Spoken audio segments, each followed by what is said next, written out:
wabarakatuh. Bismillah, alhamdulillah, assalatu wassalamu ala rasulillah wa ala alihi wa sahbihi wa mawalah. Rabbi israh li sadri wa yassir li amri wa hlul min lisani yafqahu qawli. Rabbi zidna ilman warzuqna fahman. Bismillahirrahmanirrahim. La yadurru ma ismi syai'un wa la fis sama' wa huwas samiul alim. Raditu billahi rabba wa bil islami dina wa bi Muhammadin sallallahu alaihi wasallam nabiyya. La ilaha illallah wahdahu la syarikalah. Lahul mulku wa lahul hamdu wa huwa ala kulli syai'in qadir. Subhanallah wa bihamdihi astaghfirullah wa atubu ilaih. Alhamdulillah, segala puji hanya milik Allah. Kita sebagai hamba Allah hari ini banyak nikmat yang kita terima oleh Allah Subhanahu wa taala, dari Allah Subhanahu wa taala. Kenikmatan terbesar adalah bahwa kita bisa hadir dalam rangkaian kegiatan ibadah di pagi hari ini. Hadirnya kita di Masjid Baitur Rahim ini dalam rangka kita melakukan mendengarkan apa yang akan disampaikan oleh Allah dan Rasul-Nya melalui saya. Mudah-mudahan hadirnya kita sesuai dengan apa yang disampaikan oleh Rasulullah SAW, bahwa ketika seseorang hadir di majelis ilmu, di dalam kajian itu, Rasulullah mengatakan yang pertama kita mendapatkan nazzala alaikum sakinah, dalam hadis itu diberikannya ketenangan. Karena rasa tenang ini, hadirin, itu adalah kenikmatan terbesar. Harta kita yang kita miliki tidak ada apa-apanya ketika hati kita tidak tenang. Ketenangan hidup itu justru Rasulullah sampaikan bahwa akan hadir pada saat ketika kita hadir dalam kajian ilmu. Mudah-mudahan ketika mendengar apa yang disampaikan ya Allah dan Rasul-Nya, itu yang membuat kita tenang. Karena untuk manhajatu bil haya, pedoman dalam hidup kita itu adalah sumbernya adalah dari Al-Quran dan As-Sunnah. Mudah-mudahan kita hadirnya pada kesempatan hari ini Allah turunkan kepada kita semua nazzala alaikum sakinah. Rasulullah yang kedua menyampaikan ketika seseorang hadir dari kajian ilmu, yang kedua alaikum rahmah, nazzala alaikum rahmah. Allah akan kasihkan rahmat. Kalau orang sudah diberikan rahmah oleh Allah SWT, segala urusan sebetulnya harusnya bisa selesai. Cuma merespon rahmatnya Allah itu, kasih sayangnya Allah itu, apabila kita mendengar di dalam Al-Quran itu kan, fa idza quriyal Qur'an fastami'u lahu wamsitu la'allakum turhamun. Apabila dibacakan Al-Quran, maka dengarkanlah dan perhatikanlah, karena sesungguhnya itu akan mendapatkan rahmat dari Allah SWT. Sayarhumullah, yang namanya orang yang diberikan rahmat oleh Allah SWT itu salah satunya mereka yang selalu hadir kajian ilmu, memahami Al-Quran dan hadis, dan Allah sampaikan semoga kita mendapatkan rahmat. Ada doa di dalam surat Al-Kahfi, ketika imam pun suka membacakan di hari Jumat surat Al-Kahfi, Ustaz Anwar Di situ Allah dalam ayat 10-nya itu memberikan ajaran kepada kita, pembelajaran untuk berdoa. Salah satunya itu doanya kita meminta rahmat kepada Allah SWT. Rabbana atina min ladunka rahmah wa hayyi lana min amrina rasyada. Kita meminta sama Allah itu rahmat, dan rahmat itu yang akan min ladunka yang akan bisa menyelesaikan setiap masalah. Makanya kalau Ustadz Adi dalam ceramahnya, saya suka mendengarkan Ustadz Adi Hidayat ketika menjelaskan terkait doa ini, luar biasa. Ketika Allah sudah berikan rahmat kepada kita, maka segala urusan akan ada urusan akan yaj'al lahu makhrajan. Allah akan kasih jalan keluarnya. Yang penting kita itu hadirin yakin kepada Allah Subhanahu wa taala. Nah, makanya di kajian ilmu itu mohon diperhatikan, ini Rasulullah yang menyampaikan. Hadirnya kita ada adab dan etika. Ketika ada orang yang ceramah, ya kita dengarkan. Karena ini adalah memberikan kepada kita dampak rahmat. Jadi jangan jadi dosa nantinya. Makanya saya kalau hadir kajian ilmu pasti memperhatikan siapa yang di depan. Karena Allah akan turunkan rahmat kepada kita semua. Insya Allah hadirnya kita duduknya ini akan menjadi pahala kepada Allah SWT. Yang ketiga, Rasulullah itu mengatakan pada saat ketika ada kajian ilmu, kata Rasulullah itu malaikat akan hadir di kita ini. Jadi di Baitur Rahim ini, masjid ini penuh dengan para malaikat untuk hadir mendengarkan apa yang akan disampaikan oleh ustaz atau kiai atau para habaib yang akan membacakan Al-Quran dan hadis.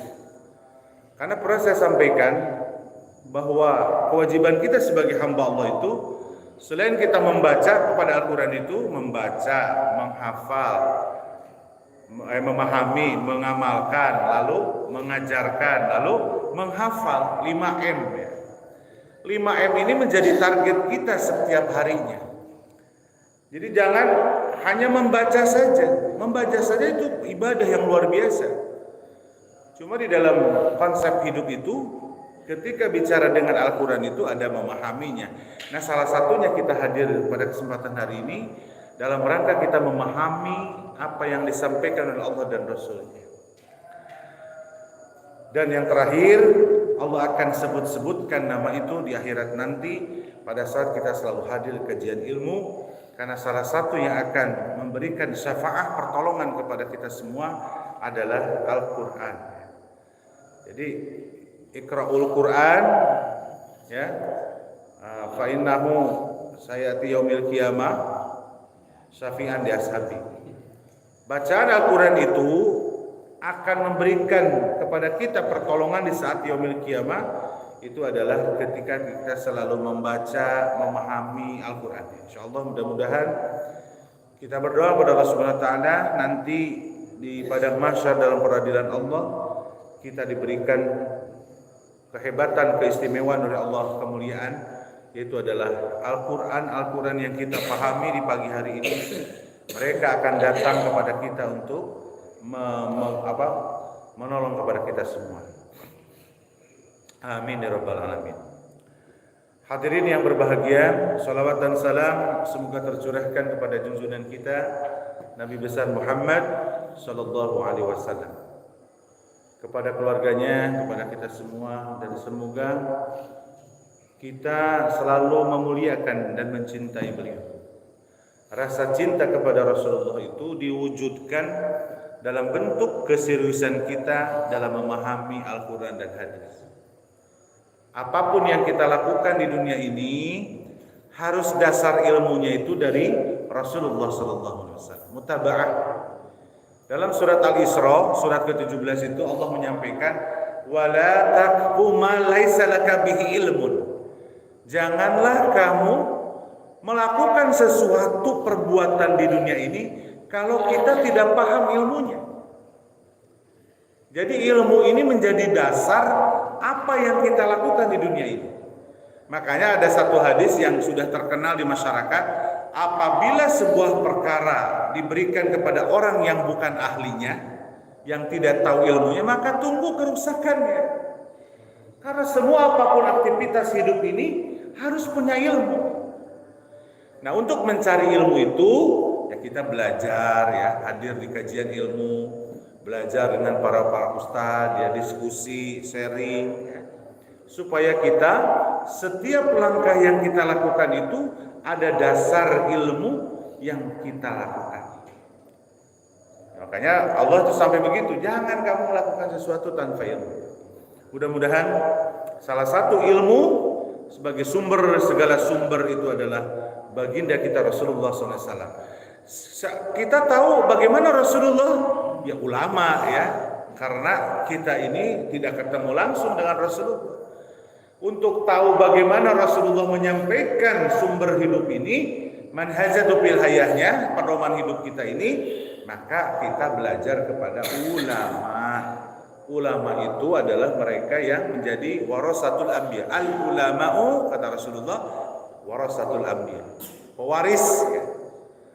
Jadi ketika bicara Al-Quran dan hadis, tidak lupa di situ ada para ulama yang menjelaskan bagaimana Al-Quran dan hadis itu ya. Makanya alhamdulillah, mudah-mudahan hari ini kita mendapatkan rahmat dari Allah Subhanahu wa taala, dapat ilmu sehingga kita melaksanakan apa yang di dunia ini semuanya berdasarkan ilmu dari Allah Subhanahu wa taala. Amin ya rabbal alamin. Hadirin yang berbahagia, pada kesempatan hari ini kita akan coba menggali bagaimana ada salah satu sifat yang sangat dibenci oleh Allah Subhanahu wa taala. Bahkan di dalam Al-Qur'an itu orang ini, golongan ini ya, kalau kemarin Allah lindungi ya, kemarin dalam 3 ahad ya, 3 pekan maaf ya. Di setiap kajian ahad kita menceritakan bagaimana keistimewaan dan kemuliaan 7 golongan. Nah, sekarang saya akan coba melihat bagaimana ada satu golongan di mana golongan ini termasuk golongan yang sangat dibenci oleh Allah dan Rasulnya. Bahkan dulu zaman Rasulullah pun sudah diperangi.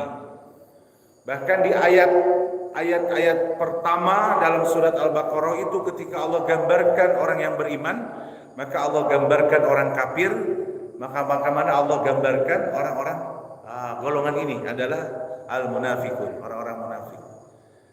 Jadi di ayat-ayat pertama di surat Al-Baqarah itu ada 5 ayat terkait masalah iman, ada 3 ayat masalah orang kafir, tapi ada 13 ayat ya menjelaskan terkait bagaimana sifatnya orang munafik.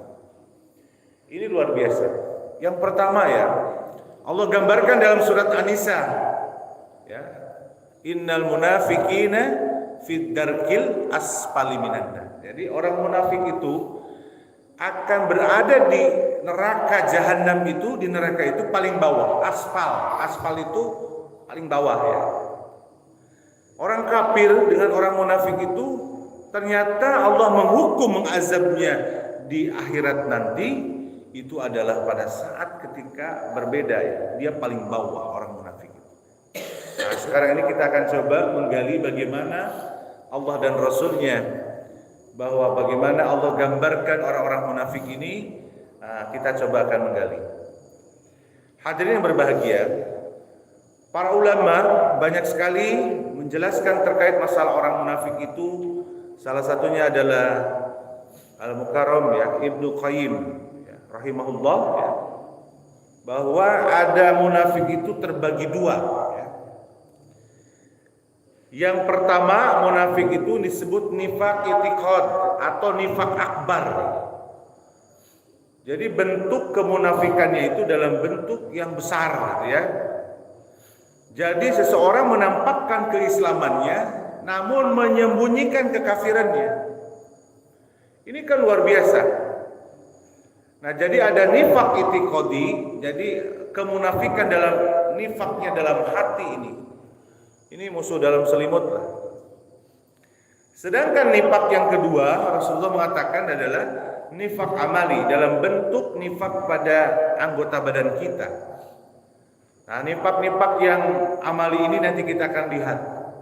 Setelah disampaikan, lalu kita pahami bahwa apakah sifat-sifat itu ada pada diri kita atau tidak. Kalau ada, berarti kita sudah termasuk golongan orang-orang munafik nanti. Bahayanya luar biasa orang munafik ini. Bahkan di dalam awal-awal surat Al-Baqarah tadi saya sampaikan, Allah gambarkan ada 3 golongan. Yang pertama adalah golongan beriman. Disebutkan ada 4 ayat. Yang pertama ayatnya ya, setelah apa ladina yu'minuna itu kan menjelaskan, Allah menjelaskan orang-orang yang beriman. Ada 4 ayat. Lalu termasuk orang yang kedua setelah itu adalah orang kafir, 2 ayat. Dan sedangkan orang munafik ada 13 ayat ya. Ini luar biasa. Hadirin yang berbahagia, kita coba yang pertama kita akan bahas terkait nifaq i'tiqad. Ini terlihat dalam surat Al-Munafiqun. Bahkan Allah membuat surat dari 114 surat yang ada di Al-Quran. Ada salah satu surat yang Allah dibuat namanya memang khusus bagi al-munafikun. Ada surat al-munafikun, surat ke-63, di ayat-ayat awal pun Allah gambarkan bagaimana seseorang itu yang disebut nifaq i'tiqad. Di dalam juz 28 ya, Ustaz Afan ya. Dalam Al-Qur'an itu disebutkan A'udzubillahi minasyaitonirrajim. Bismillahirrahmanirrahim. Idza ja'akal munafiquna qalu nashhadu innaka la rasulullah. Wallahu yashhadu innal munafiqina lakadzib. Wallahu ya'lamu innaka la rasuluh. Wallahu yashhadu innal munafiqina lakadzibun. Ittakhadhu aymanahum junnatan fasaddu an sabilillah innahum sa'a ma kanu ya'malun. Dzalika bi annahum amanu thumma kafaru fatubi'a ala qulubihim fahum la yafqahun. Luar biasa. Idza jal munafiquna, ketika datang kata Allah itu ya, orang-orang munafik, mereka berkata, nashhadu innaka rasulullah, aku bersaksi bahwa Rasulullah itu adalah utusan Allah. Tapi Allah jawab di dalam kalimat itu, orang munafik mengatakan aku beriman kepada Allah dan Rasulnya. Ya. Maka kata Allah, wallahu ya'lamu innaka rasulullah, sesungguhnya hanya Allah yang tahu ya bahwa Rasulullah itu, wallahu yashhadu, dan Allah bersaksi sesungguhnya orang-orang munafik itu lakadzibun, dusta, bohong kata Allah. Jadi mereka itu sebetulnya mengaku Islam ya, merasa dirinya bahwa nasyhadu innaka rasulullah, bersaksi. Bahkan di dalam surat Al-Baqarah itu wa idza qila lahum aminu kama amanana. Di dalam surat Al-Baqarah itu aku beriman kepadamu gitu ya. Tapi ketika dia itu setelah keluar ke kelompoknya, aku adalah kelompokmu. Sampaikan begitu. Orang munafik itu begitu. Makanya bahayanya oleh Allah Subhanahu wa taala tadi disampaikan, orang-orang munafik itu yang nifaq i'tiqad ataupun nifaq amali itu nanti asfali minan nar. Di neraka yang paling bawah. Ya ini, jadi Allah gambarkan bagaimana ketika seseorang mereka mengakui bahwa sesungguhnya adalah Rasul itu adalah Rasul dari Allah, utusan Allah, padahal Allah mengetahuinya sesungguhnya yang mereka benar-benar kepada Rasulullah, dan Allah mengetahui bahwa sesungguhnya orang munafik itu adalah benar-benar pendusta. Makanya pendusta ini diklasifikasikan oleh Ibnu Qayyim. Beberapa contoh nifaq i'tiqadi. Pertama, mendustakan Rasulullah. Jadi kalau ada orang yang mendustakan Rasulullah, apa yang disampaikannya oleh Rasulullah, apa yang menjadi hadisnya Rasulullah, perbuatannya Rasulullah, lalu kita dustakan, kita tidak pakai hadis itu, berarti kita orang munafik. Mendustakan beberapa ajarannya Rasulullah, sebagian ajarannya Rasulullah. Maka ada orang katanya kelompok yang hanya mengakui Al-Quran saja. Itu apalagi ya, sudah munafik yang luar biasa. Jadi mendustakan sebagian ajarannya dari Rasulullah SAW itu jadi orang munafik. Itu tidak mengakui ajaran-ajaran yang disampaikan oleh Rasulullah.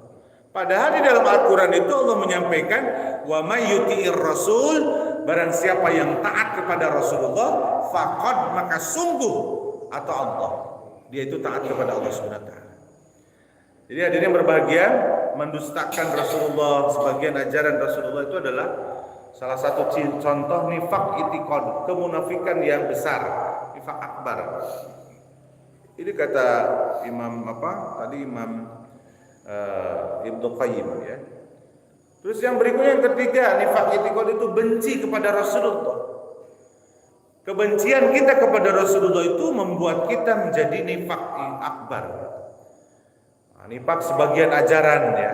Tidak terasa ada kata Rasulullah itu begini, lalu kita mencibir apa yang disampaikan oleh Rasulullah, hadis tersebut ya. Jadi benci kepada omongannya, tidak dipakai, saling dengki. Kan sebetulnya hadirin, perbedaan ibadah nih, perbedaan teknik ibadah yang disebut mazhab. Mazhab itu teknik. Lalu ketika ada perbedaan pemahaman, beberapa pemahaman itu, lalu kita benci kepada pemahaman yang lain. Padahal itu adalah dari hadisnya Rasulullah SAW, itu termasuk orang munafik. Makanya ini bahaya orang-orang dengki ketika dengkinya itu karena berbeda paham. Nah, ini yang salah. Makanya Imam disebutkan di sini Ibnu Qayyim salah satunya benci kan sebagian ajaran-ajaran Rasulullah. Jadi tidak senang gitu ya. Nah, ini yang bahaya. Makanya saya suka, ya Allah sudah melewati perjalanan itu kalau saya. Saya dulu memang seperti itu sikap, ternyata itu sikap yang gak baik. Saya menyatakan kan saya merasakan itu. Makanya saya sudah istighfar ya. Ini ayo, jangan pernah kita benci kepada pemahaman. Apalagi kita menuduh-nuduh ya. Setelah menuduh jadi berbeda pemahaman itu saling menuduh. Kalau sudah saling menuduh, boro-boro mau ngobrol ya, karena kitanya sudah benci, kelihatan ya orang-orang gitu. Sedikit aja beda. Kalau saya tuh ke yang ini alhamdulillah, ke yang ini alhamdulillah. Karena memang itu adalah bagian Rasulullah. Teknik ibadah itu yang penting kan bersandar kepada Rasulullah. Cuma bedanya pengambilan hadis. Seperti antara kunut dan tidak kunut, memang Mekah tidak kunut. Masjidil Haram, Masjidil Nabawi yang dimuliakan oleh Subhanahu wa taala, para ulama di sana itu sudah tidak ada subuh kunut itu. Tapi jangan sampai kita benci. Ya. Ada kan saya Muthayyib mengatakan waktu ketika ke sana umrah, ada orang itu yang nggak mau kunut, nggak kunut, sehingga nggak sholat di Masjidil Haram ya, ataupun di Masjid Nabawi. Aduh, di hotel sholatnya karena pingin kunut. Ini kan benci. Rasa benci itu sebetulnya sifat munafik. Awas hati-hati. Karena Ibnu Qayyim mengatakan ketika kita benci kepada ajaran Rasulullah, kalau Rasulullah itu terpotret oleh beberapa para sahabat, sehingga terjadilah teknik-teknik ibadah. Jangankan dalam at-tahiyat saja, menggerakkan jari, itu kan hadisnya kelihatan. Ini orang nggak ngaji, nggak pernah ngaji. Kalau saya ngaji, dulu di NU itu saya di pesantren. Saya udah tamat yang namanya NU dulu, walaupun tidak mahir dalam kitab kuning, tapi sudah tamat ajaran itu. Ketika saya memahami pemahaman yang kedua, ternyata dalam at-tahiyat saja simbol jari itu kan Rasulullah dalam hadisnya ada yuharriku, digerak-gerakannya. Makanya ada orang yang suka menggerak-gerakkan. Nah, Pak Jainuddin kan kalau at-tahiyat itu dia menggerak-gerak. Lihat oleh kita, benci gitu ya. Si eta mah gerak-gerakkeun gitu. Alhamdulillah menjalik ya. Jadi tidak senang terhadap apa ajaran yang disebagian oleh Rasulullah sallallahu alaihi wasallam. Yang berikutnya kata Ibnu Qayyim, nifaq i'tiqad itu senang melihat agama kita direndahkan. Makanya tadi Al-Qur'annya ittakhadhu aymanahum junnata fasadu an sabilillah. Allah gambarkan orang munafik itu adalah dia selalu menghalangi ya. Menjadikan sumpahnya sebagai perisai.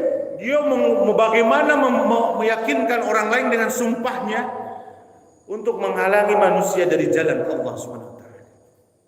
Ini orang munafik itu begitu ya. Makanya Ibnu Qayyim mengatakan nifaq i'tiqad itu sebagiannya adalah tidak senang melihat agamanya Rasulullah sallallahu alaihi wasallam direndahkan. Senang melihat, maaf ya. Dan tidak senang jika agama Rasulullah SAW mendapatkan kemenangan. Itu orang munafik. Masih ingat zamannya Rasulullah SAW ketika sahabat Rasulullah yang munafik itu ketika diajak perang sampai 300 sahabat yang balik lagi tidak perang. Itu orang munafik ya, karena tidak mau melihat Rasulullah mendapatkan kemenangan.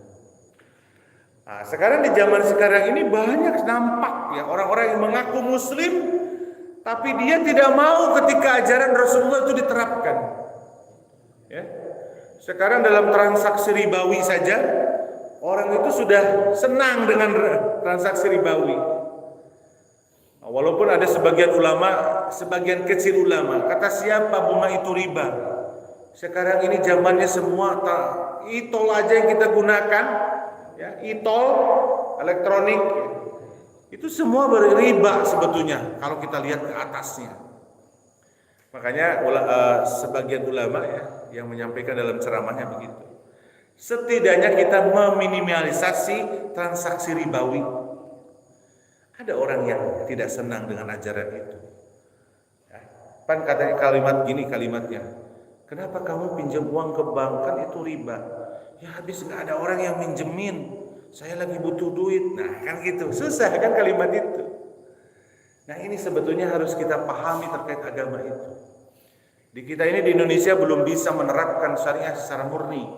Bahkan umat-umat Islamnya pun alergi bahkan menjauhi yang namanya untuk menjadi solusi terkait masalah transaksi ribawi. Coba kalau orang kaya, kemarin kan program DKM itu pingin bagaimana masjid ini menjadi solusi. Solusinya adalah qardul hasan, pinjaman kebaikan. Jadi kalau masyarakat mau pinjam itu ke masjid, di masjid itu ada transaksi yang tidak ribawi. Tapi apa responnya sampai sekarang?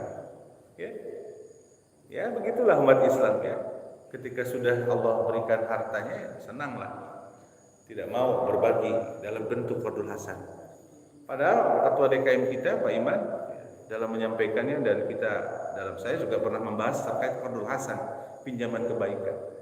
Jadi masjid ini harus jadi solusi sebetulnya. Orang-orang kaya di BKP ini harusnya menyimpan uang di qardul hasan. Saya udah siap hayu. Tapi ya tidak berjalan karena tidak percaya. Jadi qardul hasan itu pinjaman kebaikan itu kita menyisihkan uang dan uang itu bukan milik kita lagi. Coba bayangin aja, susah itu. Jadi siapkan uang 10 juta. Nih buat dipinjem-pinjemin bikin ke DKM. Itu bukan uang saya lagi. Saya untuk minjem-minjemin aja. Yang mengkoordinir DKM. Orang susah datang ke DKM. Bisa nggak saya pinjam? Kasih pinjam 1 juta. Ada batasannya. Saya 4 sekolah, SMK Negeri 1, SMK Negeri 1 Banyusari, SMK 1 Pakis Jaya, dan terakhir SMK 2 Cibinong. Ketika saya datang ke sekolah itu, koperasinya tidak ada transaksi ribawi. Ada yang namanya qardul hasan. Jadi kalau koperasi itu, kalau ada kalau ada anggota yang mau pinjam, itu ditanya dulu, mau apa? Oh mau membeli HP. Nah itu membeli HP, masuknya kategorinya jual beli, murabahah. Maka diberikan margin kalimatnya supaya bahasanya keren. Margin selisih.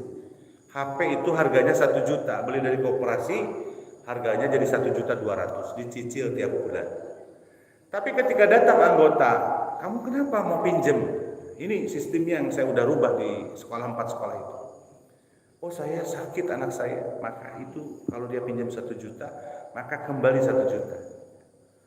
Artinya ta'awun, kita saling menolong dalam bentuk transaksi, sehingga tidak ada riba. Kalau tadi jual beli, makanya akadnya itu harus ditanya. Nah, solusi itu adalah yang terbaik sebetulnya, qardul hasan. Masjid ini kalau sudah punya bank qardul hasan. Jadi nanti para RT itu menyampaikan di PKP ini, wahai para warga, kalau ada kesusahan untuk pinjam duitlah ke DKM. Nah, dari mana itu duitnya? Nah, para agnia, para orang kaya yang sudah maju usahanya, kumpulkan duitnya, disimpan di DKM. Tujuannya adalah untuk mendapatkan pahala yang besar. Ini kalau Pak Zainuddin bersedekah pahalanya besar, berinfak pahalanya besar, melakukan zakat berbagi kepada orang ketika Pak Zainuddin itu pahalanya besar. Tapi ketika Pak Zainuddin memberikan pinjaman kepada orang lain itu jauh lebih besar. Kan Rasulullah dalam hadisnya begitu ya. Ketika seseorang memberikan pinjaman kebaikan kepada seseorang, maka pada saat setelah diberikan pinjaman itu, kata Rasulullah, lalu diberikan tempo untuk membayarnya, maka pada saat itu Allah memberikan pahala sedekah sebesar apa yang dia pinjamkan dalam bentuk sedekah. Minjemin uang 20 juta, contoh ini mah. Nah, itu mah enggak dibayar enggak bagus ya. Nah, Jadi tantangannya memang qardul hasan ini pahalanya jauh lebih besar daripada kita bersedekah. Kalau bersedekah paling 10.000 paling besar 50.000. Tapi ketika kita minjemin uang 1 juta kepada orang lain, kata Rasulullah SAW, ini kata Rasulullah bukan kata Salihin, kamu dapat pahala setiap harinya bersedekah 1 juta. Makanya kalau ada orang yang sudah menyiapkan qardul hasan, kalau ada orang yang pinjam itu santai saja. Karena sudah ada dananya. Dananya itu untuk dipinjam-pinjam. Nah, ini DKM ingin merespon, tapi sampai sekarang belum ya. Mudah-mudahan nantilah ke depannya insya Allah kita punya bank qardul hasan di masjid ini, sehingga masjid ini menjadi solusi buat kita semua. Joko Karyan itu masjidnya, kalau orang nggak punya beras, ada ATM beras ya. Ini luar biasa. Tape. Nah itu memang Bu Haji, ya tantangannya orang yang memberikan hutang itu, setelah dikasih hutang, pada saat ketika dikasih hutangnya, nah, kalau nggak dibayarnya itu, makanya nanti suatu waktu saya akan bahas terkait hutang piutang. Kalau nggak dibayar Bu Haji, ya itu ya tantangannya ya. Bahkan ketika hutang piutang itu terjadi, biasanya suka memutuskan silaturahim. Ini yang bahaya. Ya, makanya perlu ada kesadaran ketika meminjamkan. Ya, insya Allah dapat pahala. Bahkan dalam hadis itu hadirin rahimakumullah, kata Rasulullah gini, apabila kamu sudah memberikan tempo dalam masalah hutang, nanti kita bahas itu ya, digali. Nanti kita bahas terkait adabnya dengan tetangga ya, yang real kita lah di masyarakat.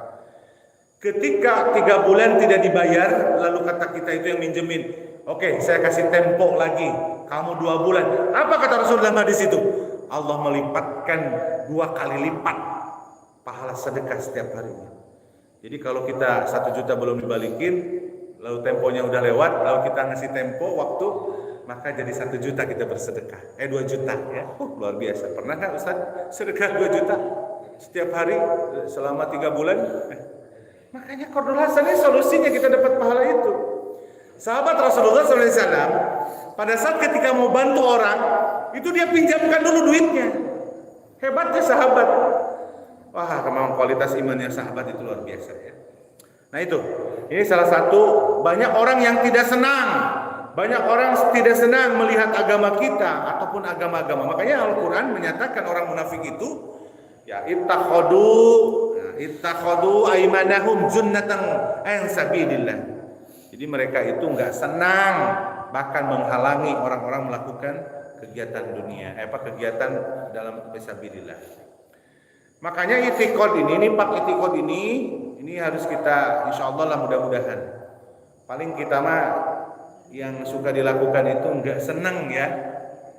Nah, kayak benci ke pemahaman-pemahaman itu, awas hati-hati itu. Apalagi di medsos suka diadu-aduin ya. Ustadz Jawas, Ustadz Adi, Ustadz Abdul Somad itu 3 ustadz itu kan berbeda pemahamannya. Adukeun dina medsos itu. Jadi orang jadi Islam teh para saya alhamdulillah min dzalik itu bazar untuk merusak umat Islam ya. Padahal mereka itu orang-orang hebat semuanya. Yang belum ada itu kita menerima perbedaan itu. Nah, sekarang yang berikutnya kita akan coba membahas kemunafikan dalam sifat amalinya, lahiriahnya. Ini hati-hati nih dalam lahiriah itu. Ini kita akan coba yang pertama melihat daripada perkataan ulama. Al-Hasan Al-Basri mengatakan, minan nifaq, katanya di antara tanda kemunafikan itu ikhtilaful qalbi wal lisan, ya berbedanya antara hati dengan lisan. Jadi hati dengan lisan itu tidak seirama ya. Ngomongnya ya enak gitu kelihatan, padahal hati nama ya ngapain ya. Itu orang-orang munafik itu dalam al-munafik itu dari ayat 4-nya. Coba antum, saya lupa lagi awalnya. Dzalika bi annahum amanu tsumma kafaru fatuba ala qulubihim fahum la yafqahun. Itu yang keempat, itu melihat orang-orang munafik itu ngomongnya hebat apa? Awalnya ayatnya. Wa idza ra'aitahum tu'jibuka azamuhum wa yaqulu tasmali qaulihim. Itu kan begitu orang munafik itu. Gaya ngomongnya hebat. Tapi sebetulnya dia itu lagi menipu kita. Makanya Hasan Albani itu disebutkan orang-orang munafik itu ikhtilaful qalbi wal lisan. Jadi hati dengan lisannya itu berbeda. Ini bahaya ini orang. Ya. Bahkan kata Al Hasan Al Basri rahimahullah itu, ya, waqtilafu sirri wal alaniyah, berbeda antara yang sir dan, ya maksudnya perbedaan yang tersembunyi, sesuatu yang jaharnya dan yang tersembunyinya. Berbeda. Tidak, dan sesuatu yang nampak. Dan waqtilafu dukhuli wa khuruji. Berbeda antara yang masuk dan keluarnya. Ini mah orang munafik memang. Para ulama itu udah orangnya enggak munafik lah. Makanya bahasa munafik ini sudah bahasa Indonesia yang kita gunakan sehari-hari. Ente mah munafik ya. Munafik kamu mah, kan gitu ya kalimat-kalimatnya. Karena berbeda, apa yang diomongkan tidak sesuai dengan hatinya. Ini yang bahaya. Makanya bahwa kata Ibnu Rajab ya, ulama juga rahimahullah, kemunafikan itu adanya perbedaan antara nampak dan yang tersembunyi. Jadi banyaklah ulama itu sama. Nah, kita coba melihat bagaimana Rasulullah SAW menyampaikan. Dan para ulama tadi itu melihat daripada hadis Rasul sebetulnya. Hadis riwayat Muslim dari Abu Hurairah radhiyallahu an, Rasulullah SAW bersabda, min alamatil munafiki thalathun. Nah, dalam hadis yang lain ayatul munafikin salasun. Jadi hadisnya banyak ya masalah ini. Kata Rasulullah SAW, di antara tanda munafik itu ada 3 katanya. Idza hadasa kadzabani. Kalau ngomong suka bohong, dusta. Makanya penyakit dusta ini fawailul lil mukadzibin. Dalam Al-Qur'an berapa kali Ustaz? Fawailul lil mukadzibin, fawailul lil mukadzibin, banyak sekali. Celakalah orang-orang yang suka bohong, dusta. Makanya tanda kemunafikan itu Rasulullah SAW. Para ulama tadi melihat bagaimana Rasulullah menggambarkan bahwa mereka itu ketika ngomong suka bohong. Bohong telah kadibun. Innal munafiqina lakadzibun. Sesungguhnya orang-orang munafik itu suka dusta. Makanya nih, ciri yang pertama kemunafikan itu, orang-orang munafik itu suka berbohong. Waduh, ini orang munafik bahaya. Ngomongnya hebat ya. Tapi sebetulnya nipu kepada kita. Banyak bisnis-bisnis sekarang itu yang nipu ya, ngebohong. Manis, kita tertipu dengan manisnya. Kemarin waktu zamannya ada trading kan, Pak, waktu trading orang kan diam di rumah saja, main trading, dapat untung 10% ya, nyimpen uang 100 juta, setiap bulan 10 juta, enak Pak Rusmin ya. Kemarin kan trading begitu, teman saya itu sampai ratusan juta. Ketika siapa yang kenanya itu? Artis ya, kena oleh polisi, udah. Semua trading itu sampai banyak yang bangkrut. Termasuk teman saya. Udah 2 Fortuner uangnya. Karena ya itu memang menggiurkan, ditipu. Jadi yang pertama suka bohong. Makanya baginda Rasulullah SAW sebelum diangkat Rasul pun, orang Arab itu sudah memberikan gelar Rasulullah itu apa? Al-Amin. Al-Amin itu orang yang jujur, orang yang dapat dipercaya. Rasulullah mah hebat Pak. Ya memang ya pilihan Allah ya. Nah kata Rasul itu. Yang kedua, wa idza wa'ada khalafa. Jika berjanji tidak menepati. Naudzubillah min dzalik ya. Padahal Allah itu ya ayyuhalladzina amanu aufu bil uqud, ya, perintahnya begitu. Jadi hadis Rasulullah itu mengatakan tanda kemunafikan di antara kita sifat-sifat itu, 1 suka ngomong bohong, dusta. Yang kedua ketika janji dia tidak menepati. Makanya kalau mau berjanji itu kalimat yang diajarkan oleh Al-Qur'an itu pakai insya Allah. Jadi kalau mau janji itu ya insya Allah saya datang, insya Allah saya datang. Di kita sekarang insya Allah sudah dicibir. Ini insya Allah nggak antara mual ya, nggak berangkat. Padahal itu etikanya dalam agama. Kalau kita berjanji kepada orang lain itu kita akan memenuhi, tapi kalimat insya Allah jangan sampai lupa. Coba kalau di WA ada sekarang orang udah taat dengan kalimat itu. Insya Allah ya saya hadir. Tapi kadang orang saya nanti hadir itu nggak bagus kalimat itu karena tidak diajarkan oleh Allah Subhanahu Wa Taala dalam Al-Quran. Nah ini, jadi sekarang ini banyak orang yang berjanji tapi tidak menepati. Ini sekarang zamannya Bu Haji ya. November sampai tanggal berapa ya? Orang sekarang lagi mengumbar janji. Kalau pilih saya, sekarang kan begitu ya. Nah, nanti sudah dipilih, lupa dengan apa yang janjikan. Ini hati-hati. Jadi pemilih cerdas lah. Saya tidak berkampanye. Maksudnya kita diperintahkan untuk memilih cerdas. Ya. Karena banyak orang yang dia berkata, dia berjanji, janjinya luar biasa ya. Tapi dia tidak menepati janjinya. Itu orang munafik. Makanya jadi pemimpin, jadi anggota dewan, ya. Dipilih oleh rakyat. Banyak orang sebelum menjadi anggota dewan atau menjadi pemimpin itu dia berjanji. Ya. Ada sekian di dalam itunya apa? Janjinya. Kalau saya terpilih akan begini. Lalu dia pada saat menjabat tidak menepati, berarti dia munafik. Makanya siapa sih yang ngomong enak? Saya jadi kepala sekolah pun pimpinan sebuah instansi pemerintah mengelola dana miliaran itu gak enak hadirin ya. Karena bisa kita terpleset ya dan dosanya besar. Dan yang ketiga dalam hadis ini wa idza tu'mina khana. Jadi apabila diberikan amanat khianat. Ini mah udah ada di orang yang ketika dia jadi pemimpin dia tidak amanah pemimpinnya. Kemarin saya jelaskan Allah melindungi di perjalanan pada saat di padang mahsyar. Allah sampaikan, Rasulullah sampaikan adalah al-imamul adil, pemimpin yang adil. Nah, di sini lengkap sudah ya sifat-sifat pemimpin itu. Kalau ngomong suka dusta. Ya. Kalau dia janji tidak ditepati, kalau dia diberikan amanah tidak khianat ya. Hadis dalam riwayat yang lain, ayatul munafiqina salasun. Ada tanda munafik itu 3. Nah, ini wa in shoma wa shalla wa zama'a annahu muslim. Walaupun orang tersebut puasa dan mengerjakan sholat, tapi mengklaim dirinya muslim. Jadi tanda munafik itu dilanjutkan dalam hadis ini, walaupun tadi tanda ketiga itu kamu puasa, kamu sholat gitu ya. Tapi kamu memang mengaku merasa jadi muslim, tapi ya tetap kalau ada tanda itu luar biasa. Ya, ini hadisnya nyambung ya. Nah, kita dengarkan apa yang disampaikan oleh Rasulullah dari Abdullah bin Amr ya.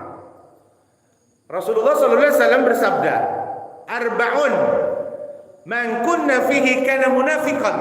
Ada 4 di sini Rasulullah sampaikan. Jadi hadis itu banyak ya, makanya kita kalau terkait munafik ternyata beberapa hadis menjelaskan kepada kita. Yang pertama, munafikun khalisan ya kalimatnya. Tanda munafik itu yang menjadi tulen karena jadi atu maksudnya sebenarnya munafik itu ada 4. Yang pertama ya, jika kita memiliki wa man kanat fihi hoslatun, jika kamu ada satu aja, nah, maka minan nifaq, kita termasuk adalah orang yang munafik. Yang pertama, nah ini mah kalimatnya idza tu'mina khana, sama tadi ya. Apabila diberikan amanah dia tidak mendepati. Wa idza hadasa kadzaba, apabila dia ngomong suka bohong. Wa idza ahada ghadara, kalimatnya.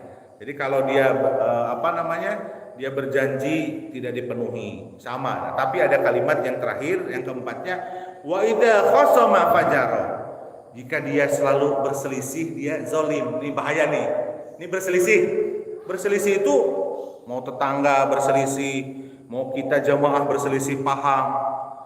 Ini orang munafik. Orang-orang munafik itu senang kalau ribut. Aduh ya Allah, saya lihat di masyarakat itu masuk. Jadi kumanya karena memahami agama itu hanya satu pemahaman. Coba kalau berbagai pemahaman kita paham, kita akan santai melihat perbedaan itu. Karena Rasulullah yang membuat perbedaan itu. Ya. Rasulullah dalam hadisnya berbeda-beda. Ya. Ya gimana kalau sudah ada hadisnya, kata dia hadisnya dhaif. mursal dan seterusnya, itu kita mah bukan ahlinya. Ya. Nah, kita coba sekarang. Kita akan coba menggali bagaimana Rasulullah SAW memerintahkan kita yang pertama tidak bicara dusta. Jadi dusta itu kalau lihat dari Ibnu Mas'ud menuturkan Rasulullah SAW itu, alaikum bisidq. Alaikum bisidq, hendaklah kamu itu berkata jujur. Fa'ana sidqa yahdi ilal birri. Sesungguhnya kejujuran itu akan mengantarkan kepada kita kebaikan. Ini kalau orang jujur itu sudah barang langka ya Pak Haji. Benar gak? Benar. Hese orang jujur. Mun jujur di pemerintah betul benar. Ya maaf ya. Saya ini alhamdulillah ya dipercaya oleh Allah Subhanahu wa taala supaya tahu bagaimana menjadi seorang pemimpin. Dan sesungguhnya kebaikan akan mengantarkan kita ke surga. Nah, di sini. Wa innal birra yahdi minal jannah. Sudah jujur baik, kalau sudah baik surga. Nah itu. Ini Rasulullah mengatakan kepada kita. Dan jika seseorang berlaku jujur, nah di sini kalimatnya. Wa ma yazalul rajula yasduqu. Nah, jadi dia kalau berusaha berlaku jujur, terus wa yatakharra sidqa. Kalau dia usaha jujur, hatta yuktaba itu Allah catat inda siddiqan, menjadi orang-orang yang siddiq, yang jujur. Makanya ingat kepada sahabat Nabi kita, dan beliau adalah besannya Rasulullah, mertua ya, maaf. Makanya mertuanya Rasulullah itu namanya Abu Bakar As-Siddiq. Abu Bakar As-Siddiq ini sebetulnya namanya itu As-Siddiq itu karena orang yang jujur, orang yang selalu mempercayai kebenaran. Sejarahnya pada saat Rasulullah Isra dan Mi'raj dia yang pertama mengimani. Makanya sahabat Rasul setelah Rasulullah meninggal menjadi khalifatul mukminin ya. Khalifahnya kita adalah Abu Bakar As-Siddiq. Nah, bahkan di dalam surat An-Nisa itu, ya, surat An-Nisa surat keempat ayat 69. Allah gambarkan ayat itu, siapa mereka yang akan mendapatkan kenikmatan oleh Allah Subhanahu wa taala. Kan kalau Fatihah itu ketika dalam salat itu siratal ladzina an'amta 'alaihim ihdinas siratal mustaqim, ya Allah berikan hamba jalan yang lurus. Lalu Allah jelaskan ayat terakhirnya, siratal ladzina an'amta, kan gitu ya. Jalan-jalan orang yang diberikan nikmat oleh Allah Subhanahu wa taala. Itu an'amta 'alaihim itu ditafsirkan, dijelaskan dalam surat An-Nisa surat keempat ayat 69 ya. Allah mengatakan bahwa an'amullah itu yang pertama para nabi, minan nabiyyin gitu. Siapa mereka yang mendapatkan kenikmatan dari Allah itu? Minan nabiyyin, udah jelas lah para nabi mah ya. Yang kedua adalah wasiddiqina, orang-orang siddiq. Yang keempat wasyuhada, orang-orang syahid. Yang keempat adalah wassolihin, yang di depan solihin. Pak Rusmin namanya sama. Kata Allah itu yang mendapatkan kenikmatan itu yang keempat itu wassolihin, orang-orang solih. Apa kalimat terakhirnya dalam Al-Quran itu? Ulaika hasuna rafiqa, dia adalah teman terbaik. Makanya kalau Pak Jai berteman dengan solihin itu top Pak. Alhamdulillah nama saya Mas Solihin ya. Dalam Al-Quran itu orang-orang solih itu adalah terbaik Pak. Saya kemarin bertemu dengan orang-orang soleh itu ada 8 orang ya Pak Yana ya. Kita bertemu Pak Yana di kolamnya Pak Yana. Ada para ustadz datang ke situ. Nah, sama ustadz itu enak ya, ngobrolnya masih panjang ya. Ketika ada azan berkumandang ya pasti ngajaknya sholat ya. Kalau berteman dengan solihin itu, wah luar biasa. Solihin itu orang-orang soleh, bukan nama saya, ini nama saya ya. Itu. Makanya kata Rasulullah SAW itu ya, nah ini ya, makanya Rasulullah itu mengatakan kalau sudah jujur pasti baik menuju surga. Dalam usahanya harus jujur. Awas tuh ya, ngurangi timbangan. Kemarin Pak Yana kan ngobrolin bisnis masalah apa?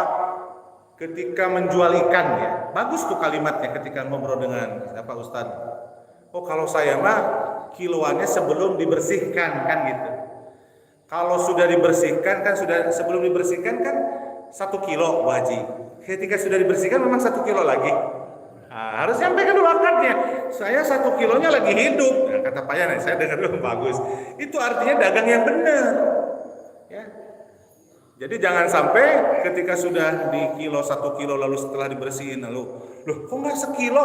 Nah itu jeroannya kan jeroannya dibuang ya, sisitnya ya mengurangilah 1 on meren ya. Seperti itu. Bagus itu. Usaha itu harus jujur.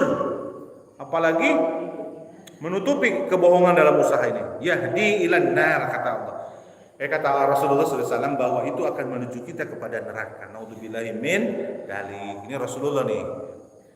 Ini banyak sekali hadisnya. Waktunya nggak sempat. Kita sudah 50 menit ya, udah mau 1 jam. Banyak sekali hadisnya, baru 1 poin ya. Kalau saya kan senang membacakan Rasulullah. Kalau dari Rasulullah kita harus yakin. Katanya cinta kepada Rasul. Katanya mau memuliakan Rasulullah. Ya kita yang dibacanya apa yang disampaikan ulama. Nah 1 hadis lagi lah. Dari Ummu Kulsum binti Uqbah ya. Di antara wanita yang hijrah pertama kali nih, yang telah membaiat kepada Rasulullah yang mengabarkan ya. Nabi sallallahu alaihi wasallam, Rasulullah bersabda, yang mendengar dari Rasulullah sallallahu alaihi wasallam itu tidak disebut pembohong katanya. Tidak disebut pembohong jika bertujuan untuk mendampingkan di antara pihak yang berselisih. Jadi boleh kata Rasulullah berbohong. Lawan Pak Rusmin ada berkonflik dengan saya contoh. Ada orang tuh ngebohong ke Pak Rusmin. Pak Rusmin, Pak Solihin nanyain loh. Pak Solihin itu ngomongin Pak Rusmin itu mantap. Padahal kita lagi berselisih. Itu boleh bohong. Walaupun nggak ngomong gitu Solihin itu. Diperbolehkan itu bohong. Jadi boleh bohong gitu. Tapi untuk kebaikan. Saya kemarin dia nanyain kamu loh. Padahal nggak nanyain gitu Pak Haji. Karena untuk berselisih itu supaya bisa menjadi akur lagi. Ini Rasulullah yang menyampaikan, tidak disebut pembohong. Ya kalau itu mah. Tapi kalau ngebohong gitu, untuk kebaikan ya. Tadi parake ku orang poligami ya Pak. Anu punya istri 1 dan 2 ngebohong ya. Dia iman ngebohong, dia ngebohong. Eta mah lain bohong boleh, eta mah ngabohong rusak rumah tangga kabeh eta mah. Makanya kalau mau poligami itu udah siap dulu, istrinya terbina, anaknya terbina. Baru bisa poligami. Ini mah poligaminya gaya bebas. Makanya bohong itu akan menjadi kebiasaan Bu Haji. Datang ke rumah 1 ngebohong, sini ngebohong. Tapi tidak disebut pembohong. Kata Rasul jika bertujuannya untuk mendamaikan. Ya, demi mendamaikan pihak yang berselisih. Titik kata Rasulullah ya. Itu boleh ya, makanya untuk menghadirkan. Laisal kadzab ya alladhi yuslih bainan nas. Kalimatnya Rasulullah itu kalau mendengar dari Rasulullah itu jelas ya. Nah itu. Jadi kalau kita mendamaikan itu diperbolehkan untuk berbohong. Yang kedua, boleh membohong itu kepada istri untuk membahagiakan Bu. Tapi saya kadang suka enggak ini kalau pas makan asin ngomong asin saya juga. Asin teuing itu masaknya suka aduh kumanya hese pisan. Memang kalau nyontor Rasul mah hesenya punya aja ya. Rasulullah makan. Ke Siti Aisyah sampai Siti Aisyah itu. Pokoknya gitulah. Kalau Rasulullah itu wa inna tadi saya di subuh itu kan baca surat Al-Qalam. Allah memuji Rasulullah kan dalam surat Al-Qalam. Wa innalaka la ajran ghairu mamnun. Kau Muhammad itu orang hebat top. Wa innaka la khuluqil adzim. Kau itu Rasul, kamu itu khuluqil adzim, akhlaknya adzim. Akhlaknya adzim beda bukan akhlakul karimah Rasulullah itu. Akhlaknya adzim agung. Atuh ka istri ge ya hebatlah ai kita mah ka istri teh nya. Saya pribadi ge yang Allah bilang dari astagfirullahaladzim semoga Allah jauhkan. Kadang kalau enggak enak tuh ngomong tuh ya udah ya. Kan kita mah pingin lihat wajahnya ketika dandan cantik juga kita teh. Kalau enggak cantik tuh ngomong aja kita mah. Itu pantas amat. Padahal boleh bohong ke istri. Ini hadis riwayatnya Bukhari loh. Jadi peperangan mendamaikan yang berselisih, perkataan suami pada istri dan istri pada suami untuk bertujuan membawa kebaikan rumah tangga, kata Rasulullah itu adalah 3 perkara yang tidak dimasuk berdusta. Jadi bapak-bapak nih kalau istri masak keasinan nanti mah senyum aja lagi makan itu ya. Tidak perlu harus ngomong bisa masak tuh ente teh, bisa masak tuh kamu teh. Waduh, ribut akhirnya. Geus lah, pokokna mah nu sok raribut mah teu bahagia rumah tangganya. Yang namanya sakinah mawaddah warahmah itu kalimat mudah diucapkan tapi praktekna hese. Betul Pak Rusmin? Saya pribadi aja berumah tangga itu masih sok aya getreng teh. Makanya yang namanya sakinah itu adalah semuanya harus dasarnya agama. Kalau dasarnya budaya, geus di budaya mah coba di TikTok Pak Rusmin ya. Di TikTok kan istri menjadi raja ya. Apa kalimatnya? Ada pasal 1, istri tidak pernah salah. Nah, itu ya Pak Haji ya. Yang kedua, pasal kedua, kalau suami salah harus minta maaf. Ini ajaran sesat nih ya. Yang ketiga, apabila istri salah, maka kembali kepada pasal 1. Apa pasal satunya? Istri tidak pernah salah. Itu teh sesat tuh. Itu bukan dari Rasulullah, dari Al-Qur'an. Luar biasa. Makanya pingin bahagia, maka salah satunya boleh berbohong di rumah. Tapi aing bohong duit mah euy. Enggak ada ya untuk kebaikan. Untuk kebaikan apa ya? Penghasilannya 100 juta, 10 juta, ngomong 5 juta. Jadi 5 juta deui pakai ka istri nu kadu bae. Jadi itu enggak bohong ya. Untuk kebaikan kan boleh kata Rasul. Di sini sebutannya ke dalam hadis itu, dalam hadis Bukhari dan Muslim ini kalimatnya lafaznya itu dengan tujuan untuk membawa kebaikan rumah tangga. Itu mah bukan membawa kebaikan ya. Berbohong untuk poligami itu merusak ya rumah tangga. Jadi akhirnya jadi suami itu bahagia henteu ya. Enak mah jadi suami yang poligami itu jujur kedua-duanya ya. Dan yang banyak sekali dalam Al-Quran ini, karena waktunya kita sudah 56 menit ya pada kesempatan hari ini. Alhamdulillah tanda-tanda ini yang sebetulnya kalau kita gali banyak sekali hadis Rasulullah SAW. Tapi nifak amali itu, hadirin yang berbahagia, yang harus dihindari dari kita, pertama, jangan bohong, jangan dusta. Yang kedua, tepati janjinya. Ketiga, kalau diberikan amanah, tunaikan amanah itu. Dan yang keempat, jangan berselisih. Berselisih itu sifatnya orang munafik. Naudzubillah min dzalik ya. Nah, selisih kalau tetangga ya. Nanti kita coba akan bahas adab-adab bertetangga. Kita coba, saya udah bikin hadis-hadis Rasul dan Al-Qur'an terkait masalah adab bertetangga. Kita kadang bertetangga pun jauh dari ajaran agama ya. Itu saja pada kesempatan hari ini. Semoga Allah jauhkan dari sifat munafik ini, karena sifat munafik ini ternyata di dunianya orang tidak senang lihatnya. Ya, sok ada orang yang bohong aja kita nggak mau ya. Satu kali bohong biasanya keduanya tidak akan pernah kita percaya lagi ya. Makanya berikan kepercayaan dengan cara kita berkata yang baik. Yang kedua adalah ketika diamanahkan sebuah jabatan, sebuah apapun, kita sebagai pemimpin di keluarga itu adalah diamanahkan keluarga, istri dan anak-anak kita. Berikan yang terbaik ya. Jangan bohong pada istri sehingga tidak memberikan kebaikan. Itu saja, demikian yang bisa disampaikan. Semoga apa yang disampaikan oleh Allah dan Rasulnya dan beberapa para ulama pada kesempatan hari ini kita bisa melaksanakannya dan kita sampaikan kepada Allah dan Rasulnya. Sami'na, kami dengar ya Allah, kami dengar ya Rasul. Wa ata'na, kami akan taat. Ayo bicara yang baik ya.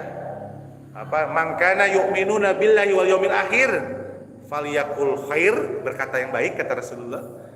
Wah, hebat kalimat awal lagi. Barang siapa yang beriman kepada Allah pada hari akhir, falyakul khair, berkata yang baik, aw la yasmut.